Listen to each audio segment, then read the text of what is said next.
আসসালামু আলাইকুম everyone, welcome back to my another video. নতুন একটি দিনের সাথে সবাইকে স্বাগতম। আশা করি সবাই ভালো আছেন। আলহামদুলিল্লাহ আমরাও ভালো আছি। এই যে নতুন একটি দিন, নতুন একটি সময় আল্লাহ হায়াত দিছে দেখা বাচ্চা আছি, তাই নতুন একটি দিন পেলাম আমরা। এই যে এ ফাঁকে সকালে নাস্তা করে নিচ্ছে মোহাম্মদের আবার টিভি লাগে, নাহলে মোবাইল লাগে কিছু খাওয়ার সময়। মোবাইল দেখতেছে, খাইতেছে। এই ফাঁকে আমরা মুরগিটা ভিজিয়ে ফেলছি রান্না করার জন্য। শুক্রবার একটুখানি ভালো মন্দ রান্না করা হয়, এটা সবার ঘরে। আমার শাশুড়ি মা কেটে নিচ্ছে, এই ফাঁকে আমি তাদের জামা কাপড় রেডি করে ফেলছি। দুই ভাই যেহেতু নামাজ পড়তে যায়, শুক্রবার বলতে জুম্মাবার, একটা আলাদা আনন্দ লাগে। সাদা সাদা জিনিস কেমন যেন একটা ভালো লাগে দেখতে।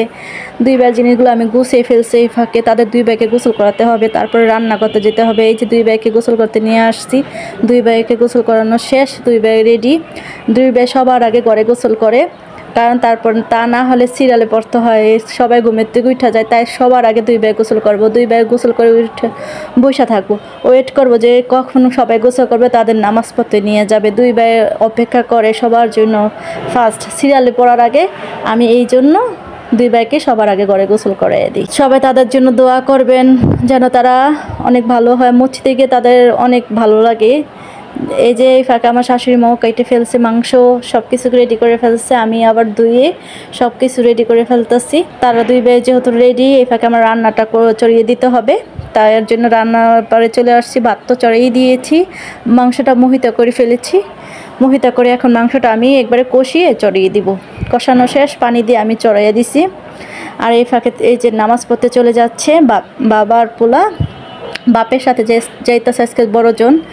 আজকে ছোটজন যাবে তার ছোট চাচার সাথে, বাবার সাথে চলে যাচ্ছে। এই যে আনাস চলে যাচ্ছে তার বাবার সাথে নামাজ পড়তে।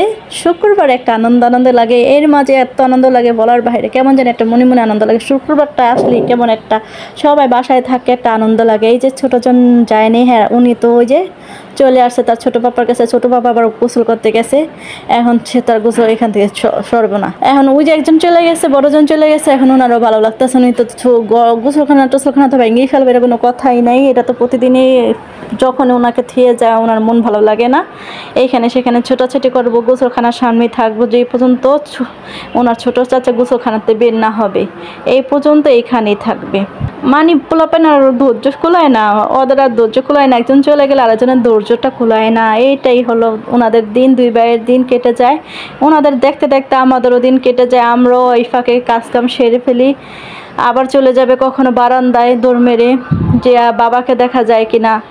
দেখি বাবা নিচে দেখা যায়নি, ভাইয়াকে দেখা যায়নি। যখন দেখে না বাবার আর বের হইতাছে না, তার মন তো ছুটে যায়, ওইখানে যায়। কেমনে মনটার বাঁধে রাখবো। এই যে ছোট পাপা রেডি হয়ে গেছে, চলে যাচ্ছে নামাজে। তার ছোট পাপার সাথে খুবই এক্সাইটেড থাকে, কখন যাবে মানে আর মন টেকে না। শুক্রবার দিন নামাজ পড়তে যেতে হবে তাদের জন্য, তাদেরও যাইতেই হবে, তাছাড়া তো উপায় নেই না, তা না হলে তো এবো না। এই অবস্থা করে। এই যে ছোটজনের সাথে এই ছোটজন চলে যাচ্ছে ওই বড়জনের সাথে। আর বাবা বড়জনের সাথে আমার বড়জন চলে যাচ্ছে।